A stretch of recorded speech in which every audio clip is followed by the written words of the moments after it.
Hi, Dennis from No1 Studios here. Today, we'll be covering the basics of data declaration.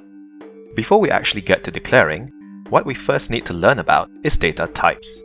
While there are actually many different data types, for the purpose of this tutorial, we'll only be covering three. First, we have integers, written as int. These are whole numbers, small, big, positive, or negative. Then, we have floating point numbers, written as float, which are decimal numbers suffixed with an F.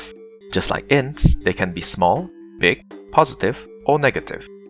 Finally, we have strings, written as string, which are anything contained between the double quote sign. Anything written between these signs will be converted into a string. This includes ints, floats, and even variable names.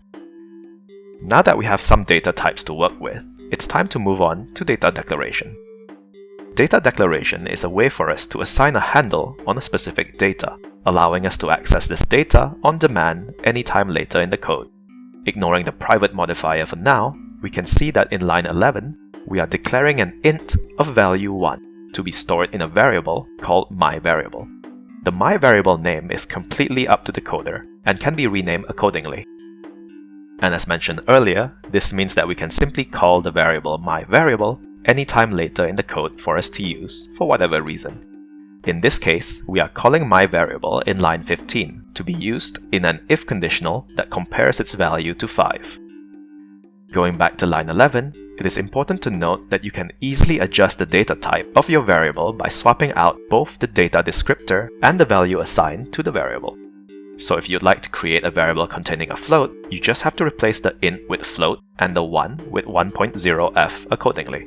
Likewise for strings. And finally, the difference between private and public in line 11 simply refers to the access level of that variable.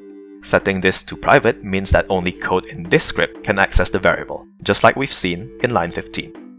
Setting the level to public means that even separate codes from other scripts outside of this one will be able to access and use this variable.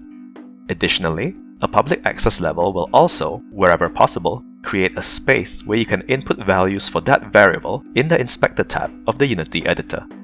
For now, I suggest you focus on understanding data types and declaration while simply keeping access levels in mind. Access levels and their importance will naturally make more sense in the later workshops.